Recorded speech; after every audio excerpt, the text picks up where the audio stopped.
Financial statements एक company की वो रिपोर्ट होती है जो ओवरऑल कंपनी के फाइनेंशियल परफॉर्मेंस को बताती है, दर्शाती है। नाउ ऐसी बहुत सारी स्टेटमेंट्स होती है, जैसे इनकम स्टेटमेंट हो गई, बैलेंस शीट हो गई, कैश फ्लो स्टेटमेंट हो गई। ये सारी स्टेटमेंट्स वो होती हैं जो एक कंपनी की ओवरऑल एक फाइनेंशियल पोजीशन बता रही है। एंड आपको अगर किसी भी कंपनी की फाइनेंशियल पोजीशन पता लग जाए तो आप अपना इन्वेस्टमेंट डिसीजन अच्छे से बना सकते हो। अब अगर बात करें, इनकम स्टेटमेंट होती है जो कंपनी का ओवरऑल रेवेन्यू दिखाती है और उसके एक्सपेंसेस दिखाती है, और जो जिस भी टाइम की आप उसकी वो डॉक्यूमेंट देख रहे हो, उसकी वो इनकम स्टेटमेंट देख रहे हो। दूसरी तरफ अगर बात करें बैलेंस शीट क्या होती है, तो बैलेंस शीट सिंपली आपको एक स्नैपशॉट देती है कि कंपनी के एसेट्स क्या है, कंपनी की लाइबिलिटीज क्या है, कंपनी की इक्विटी क्या है at any point of time, जहां की भी आपको जिस भी टाइम की आपको देखनी है।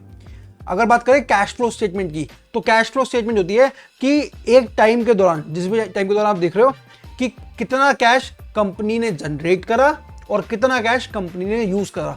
ये वो ऐसी चीजें हैं जो आपको एक कंपनी के अंदर एक इनडेप्थ एनालिसिस दे रहे हैं, एक इनडेप्थ रिसर्च दे रहे हैं। अगर आप ये करते हो तो ऑब्वियसली आप बेटर डिसीजन तो ले ही पाओगे, साथ के साथ अपने इन्वेस्टमेंट पे प्रॉफिट भी ज्यादा से ज्यादा कमा पाओगे।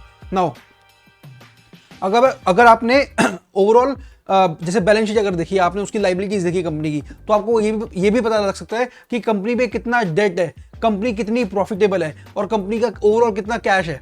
ये सारी चीजें वो चीजें हैं जो स्टॉक मार्केट पे डायरेक्टली रिफ्लेक्ट करती हैं। कंपनी के पास डेट बहुत ज़्यादा है एंड वो ओवरऑल ढंग से मतलब उसको कैश जनरेट नहीं कर पा रही है, अपने आप को फाइनेंशियली स्टेबल नहीं बना पा रही है, तो वो सारे पैरामीटर्स ये हैं जो हमें बताते हैं कि हमें इस कंपनी में इन्वेस्ट नहीं करना चाहिए। लेकिन अगर कंपनी अपने आप को फाइनेंशियली स्टेबल रख पा रही है, प्रॉफिट अच्छे से कमा पा रही है, तो इट क्लियरली शोज कि हमें उस कंपनी में इन्वेस्ट करना चाहिए। तो फाइनेंशियल स्टेटमेंट्स एक कंपनी के फंडामेंटल एनालिसिस के लिए बहुत बहुत इंपॉर्टेंट टूल है।